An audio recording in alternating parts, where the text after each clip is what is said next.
There are moments in life that divide time into before and after. For Dean Martin, that moment came on March 21, 1987, at exactly 4:47 p.m., while he was standing on a stage in Las Vegas. The news arrived in the worst possible way, at the worst possible time, and what followed, the next 48 hours, would reveal a side of Dean Martin that the world had never seen. This is the story of how a father's worst nightmare became real, how the king of cool finally shattered, and how the industry he'd given everything to responded when he needed it most. The Bally's Grand Hotel stage was bathed in amber light that afternoon, the kind of warm glow that made everything look softer, kinder than it really was. Dean Martin stood at the microphone in his signature tuxedo, 70 years old but still commanding the room with that effortless presence that had defined 5 decades of show business. The matinee crowd, mostly older couples, tourists from the Midwest, loyalists who'd followed Dean since the Rat Pack days, watched with the comfortable affection reserved for old friends. He was halfway through That's Amore when he noticed the commotion. Stage left, just beyond the curtain line, Dean's road manager Paul Tannenbaum was frantically gesturing to the house manager. Both men's faces carried an expression that Dean had learned to recognize over the years: something was wrong. Not a technical glitch, not a scheduling issue. Something else. Something worse.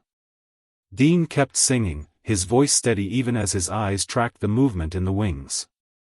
Professional instinct, honed over thousands of performances, kept his body language relaxed, his smile intact. The audience noticed nothing. But the musicians in the pit, veterans who'd worked with Dean for years, caught the slight tension in his shoulders, the microscopic hesitation before certain phrases. The song ended to warm applause. Dean smiled, waved, started his usual patter. You know, folks, they say when the moon hits your eye like a big pizza pie, that's amore. But when it hits your wallet like a Vegas hotel bill, that's... Paul Tannenbaum stepped onto the stage. The audience murmured. This wasn't part of the show. Paul never came on stage during a performance. Never. He walked directly to Dean, leaned in close, whispered something that took approximately 7 seconds to say. And in those 7 seconds, everyone watching saw Dean Martin's face do something it had never done in public before. It went completely blank. Not sad. Not shocked. Just empty. As if someone had reached inside and switched off everything that made Dean Martin who he was. The smile disappeared. The light in his eyes went out.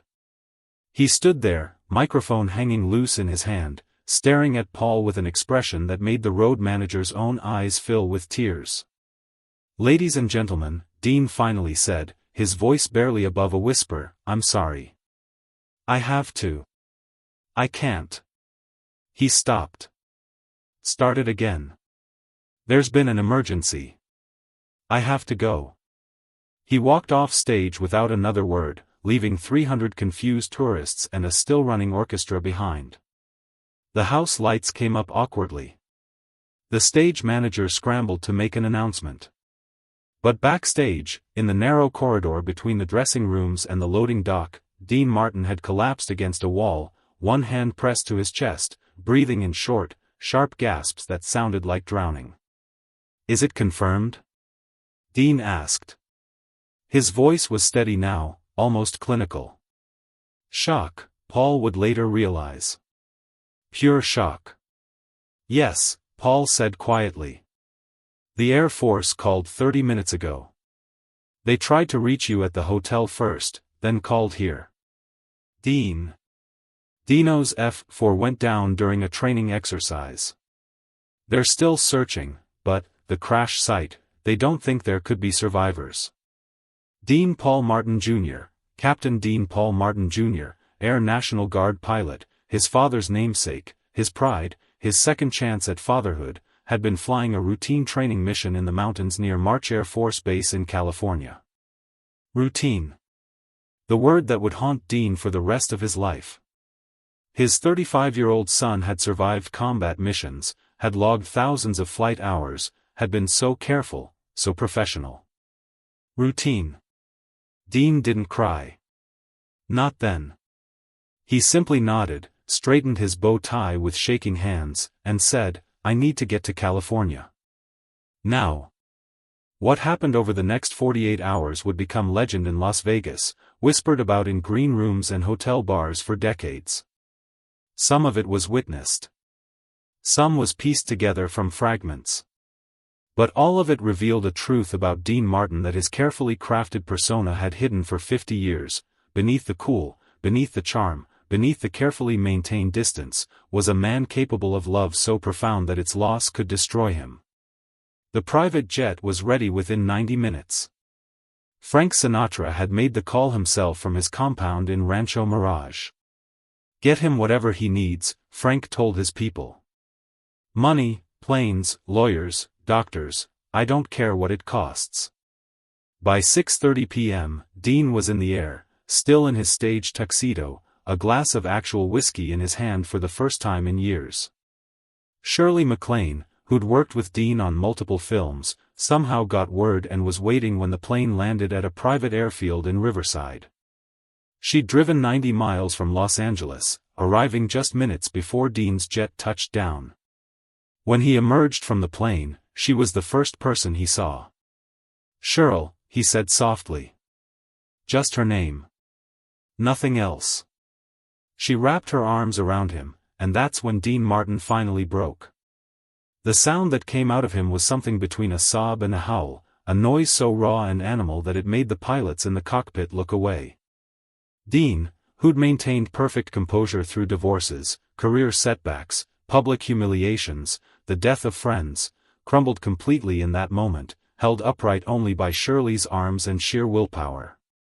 "I know," she whispered. "I know, baby. I know." They drove to March Air Force Base in Shirley's Mercedes, arriving just after 9 p.m. The base commander, a colonel who'd served in Vietnam and seen his share of tragedy, later said he'd never witnessed anything as gutting as watching Dean Martin walk into that office. "He looked like he'd aged 20 years in the past 4 hours, the colonel told reporters. But he was dignified. Even in that moment, he was dignified. The details were brutal in their simplicity. Dean Paul and his weapons officer, Captain Ramon Ortiz, had been flying a routine training exercise in the San Bernardino Mountains. Weather was clear. No mechanical issues reported. At approximately 4 p.m., their F-4 Phantom disappeared from radar.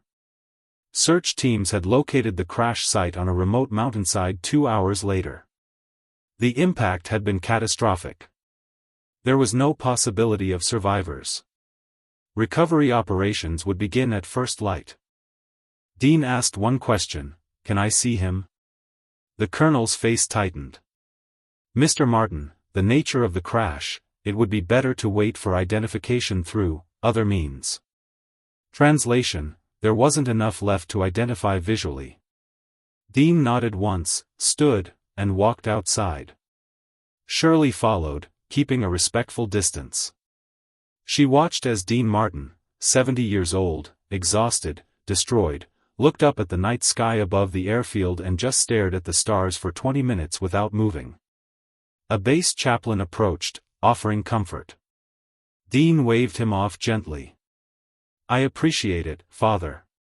But I don't think I want to hear about God's plan right now." By midnight, the press had gotten word. Satellite trucks began assembling outside the base gates. Reporters shouted questions that went unanswered. Camera flashes lit up the darkness like artificial lightning. The machine that Dean had fed for 50 years now wanted to consume his grief, package it, broadcast it to millions. Frank Sinatra arrived at 2 a.m. in a helicopter. No announcement, no fanfare. He just appeared, walked past the MPs, found Dean sitting alone in a conference room staring at nothing. "Dino," Frank said quietly. Dean looked up. His eyes were red but dry now, cried out hours ago. "He was supposed to be careful, Frank. I made him promise. Every time he flew, he promised me he'd be careful." Frank sat down across from him. "I know." He called me 3 days ago. 3 days. Said he was flying this weekend, wanted to tell me about some girl he'd met. Some teacher from San Diego. Said he thought she might be the one. Dean's voice cracked. I told him I'd call him back after the weekend. I was busy. I had shows. Dean. I didn't call him back, Frank. The silence that followed was absolute. Frank Sinatra, who'd lived through his own share of loss and regret, had no words. What do you say to a man who's just realized he can never take back the phone call he didn't make? Finally, Frank spoke. You were a good father. He knew that. Was I? Dean laughed bitterly. I was on stage, Frank. I was on a stage in Vegas doing the same goddamn songs I've been doing for 40 years while my son was. He couldn't finish. At 4:17 a.m., Dean asked to be driven to the crash site. The base commander tried to discourage it. The site wasn't secure yet. The terrain was dangerous in darkness. Recovery operations hadn't begun. But Dean was insistent, and when you're Dean Martin, when you've been famous for 50 years, when you've made millions for casinos and networks and record labels, people tend to give you what you want. A military jeep, 2 MPs, and Shirley MacLaine, who refused to let Dean go alone, made the drive into the San Bernardino Mountains as dawn began to break. The crash site was 37 miles from the base, accessible only by rough fire roads that the jeep navigated in grinding first gear. They arrived just as the sun cleared the eastern peaks. The wreckage was spread across a rocky slope, pieces of aircraft scattered like broken toys. The main impact crater was 50 feet wide, scarred into the mountainside with such force that the rock itself had melted. Debris hung from trees, caught on branches like macabre Christmas ornaments. Dean stood at the perimeter tape, hands in his pockets, looking at the place where his son had died. The MPs stood at a respectful distance. Shirley stayed close enough to catch him if he fell. He loved flying, Dean said quietly. Even as a kid. I'd take him to air shows, and his eyes would just light up. Biggest smile you ever saw. He paused. I never understood it. The appeal. Being up there, alone, nothing between you and. He gestured at the wreckage. A piece of the aircraft's tail section lay 20 feet away, the Air National Guard insignia still visible. Dean walked toward it, ducking under the perimeter tape before the MPs could stop him. Shirley started to follow, but one of the soldiers gently held her back. Let him, the young man said quietly. He needs this. Dean knelt beside the twisted metal, reaching out to touch it with one hand. His lips moved, Shirley could see it from where she stood, and she realized he was talking to his son. Saying the things he should have said 3 days ago. Saying goodbye. He stayed there for 11 minutes. When he finally stood and walked back, his face was composed again. The mask was back in place. But something fundamental had changed. The Dean Martin who walked away from that crash site was not the same man who'd walked onto the stage at Bally's 24 hours earlier. The drive back to the base was silent. Dean stared out the window at the passing desert landscape, mountains giving way to scrubland, scrubland to civilization. When they reached the airfield, there were more reporters, more cameras, more shouted questions that felt like violence. Mr. Martin. How are you holding up? Dean. Will you be canceling your Vegas shows? Any comment on the crash investigation? Frank Sinatra, who'd been waiting, physically blocked the reporters while Dean was ushered into a waiting car. You vultures want a statement? Frank snarled. Here's your statement, leave him the hell alone. It made the evening news, Frank's protective fury, and for once the public sided completely with the celebrity. The intrusion felt obscene, even to a culture that fed on celebrity tragedy. By noon on March 22, 32 hours after Dean had walked off that Vegas stage, the family had gathered. Dean's ex-wife Jean, mother of Dean Paul, arrived from Los Angeles, her face ashen. Dean's other children came, some from nearby, some from across the country. The house Dean kept in Beverly Hills became a way station for grief, rooms full of quiet crying and the peculiar silence that comes when there are no words adequate to the moment. Frank organized everything. Food appeared. Lawyers handled the press. Shirley fielded phone calls. Sammy Davis Jr. showed up unannounced and sat in the kitchen with Dean for an hour, both men just drinking coffee in silence. No jokes. No showbiz war stories. Just two old friends sitting with loss. The calls came from everywhere. President Reagan sent a personal message.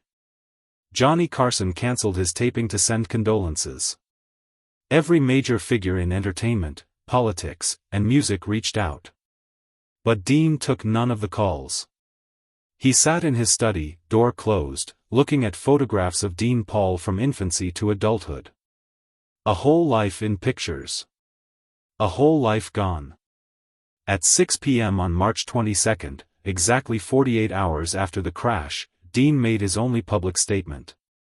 He didn't hold a press conference. He simply released a short written message through Frank's publicist: "My son was a good man, a good pilot, and a good father to his own children. He died doing what he loved.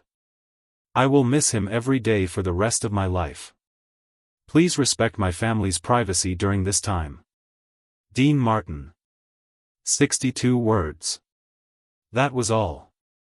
The funeral was held 4 days later at Westwood Village Memorial Park Cemetery. It was supposed to be private, limited to family and close friends. But hundreds showed up anyway, fellow pilots in dress uniform, fans who'd grown up with Dean's music, industry people who felt compelled to pay respects. The cemetery had to bring in additional security. Dean sat in the front row, flanked by his children, staring at the flag-draped coffin with an expression that Shirley MacLaine later described as absolute absence. He didn't cry during the service. Didn't speak.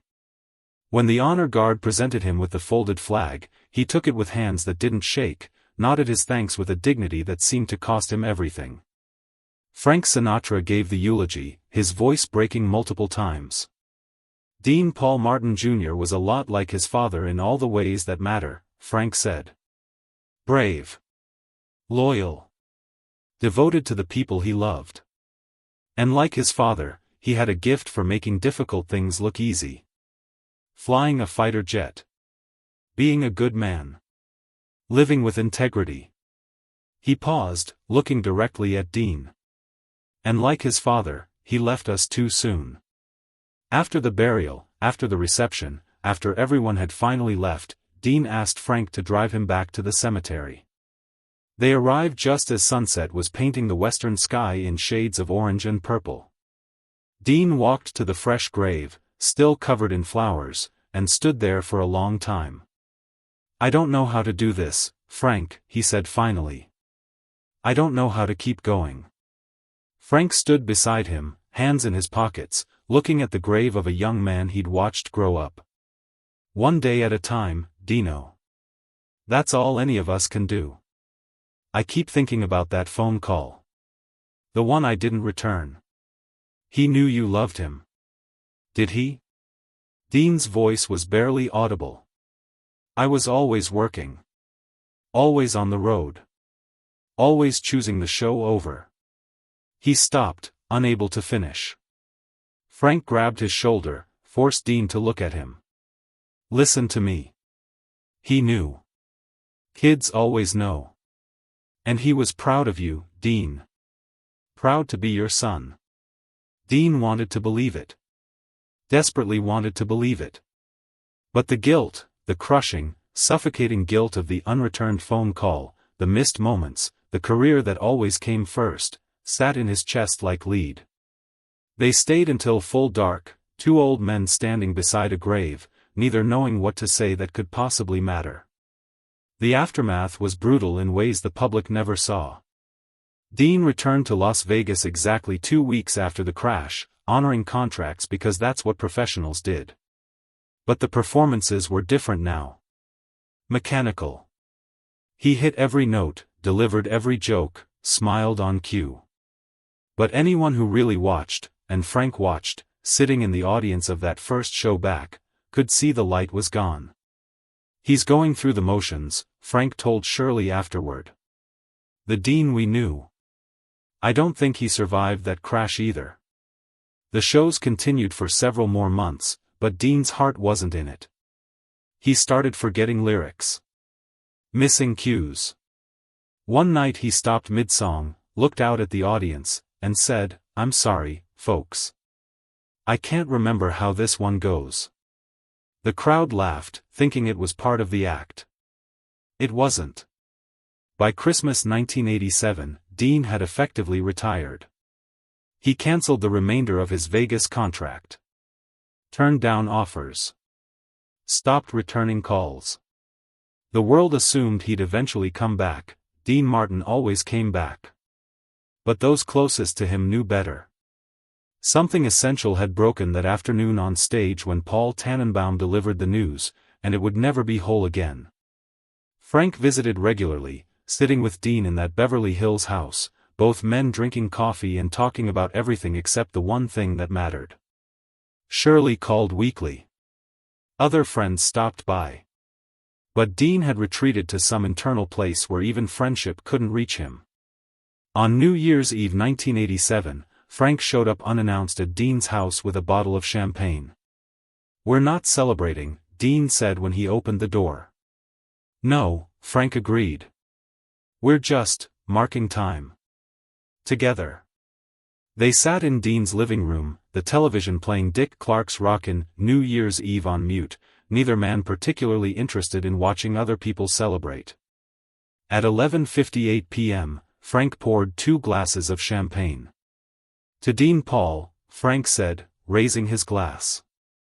Dean stared at his glass for a long moment. Then, quietly, "To my son. Who deserved a better father?" "Dean." "He did, Frank. And we both know it." The ball dropped on television. 1988 began. Somewhere in New York, millions of people were kissing and cheering and making resolutions they wouldn't keep. In Beverly Hills, 2 of the biggest stars in American history sat in silence, drinking champagne that tasted like grief. Dean Martin would live for another 8 years, but in many ways, he died that day on the Vegas stage. The man who'd spent 50 years being the king of cool, who'd made everything look effortless, who'd never let them see him sweat, that man was gone. What remained was a father who'd lost his son and never figured out how to forgive himself for all the times he'd chosen the show over the life. The final tragedy is that Dean Paul never knew his father carried that guilt. Friends who visited Dean in his last years all reported the same thing. He kept a photograph of Dean Paul on his desk, and he talked to it. Asked questions. Apologized for things that probably didn't need apologizing for. Tried to have all the conversations he'd been too busy to have when his son was alive. "I should have called him back," Dean said to Shirley during one of her last visits, in 1993. He was 76, suffering from the respiratory problems that would eventually kill him. 3 days before he died, he called, and I said I'd call him back. I never did. Dean, he knew you loved him. But did he know he was more important than the show? That's what I wonder. Did I ever make him feel like he was more important than the show? Shirley had no answer. How do you tell a man that his regrets, however deeply felt, can't change the past? How do you offer comfort to someone who's decided not to accept it? Dean Martin died on December 25, 1995, Christmas Day, at his home in Beverly Hills. The official cause was acute respiratory failure, but everyone who knew him understood the truth. He died of a broken heart, just slowly enough to avoid the diagnosis. At his funeral, Frank Sinatra, who was himself failing by then, fighting the demons of age and loss, stood at the podium and said something that became legendary in its simplicity. Dean Martin was the best friend I ever had. And he was the saddest man I ever knew, especially after his son died. He never recovered from that. Never. And maybe maybe love like that isn't supposed to recover. The world remembered Dean Martin as the king of cool, as the effortless crooner who made everything look easy. But those 48 hours in March 1987, from that moment on stage when Paul Tannenbaum delivered the news to the sunrise at the crash site to the funeral where Dean accepted the folded flag, revealed a different truth. Dean Martin loved his son so much that losing him destroyed him. And in that destruction, in that absolute shattering of the carefully maintained cool, was the most human thing he ever did. The unreturned phone call haunted him for 8 years. 3 days before Dean Paul died, his son had called, wanting to talk about a girl he'd met, about maybe settling down, about the future. And Dean Martin, who had 30 years of Vegas shows and Johnny Carson appearances and recording sessions behind him, who'd made millions of people smile and dance and forget their troubles, told his son he'd call him back after the weekend. He never did. And that became the thing he couldn't forgive himself for, not the divorces, not the career absences, not any of the other failures that all parents accumulate. Just one unreturned phone call. One postponed conversation. One more time when the show came first. In the end, maybe that's the real story. Not the legend of the King of Cool, but the tragedy of a father who learned too late that no performance, no matter how perfect, matters as much as the people you love. And by the time Dean Martin learned that lesson, standing on a mountainside at dawn looking at the wreckage of his son's plane, it was too late to do anything with the knowledge except carry it as a weight until his own death, 8 years later, on a Christmas morning that felt like the universe's final, cruel joke. The last thing Dean Martin said before he died, according to the nurse who was with him, was, "I'm sorry, Dino. I should have called you back."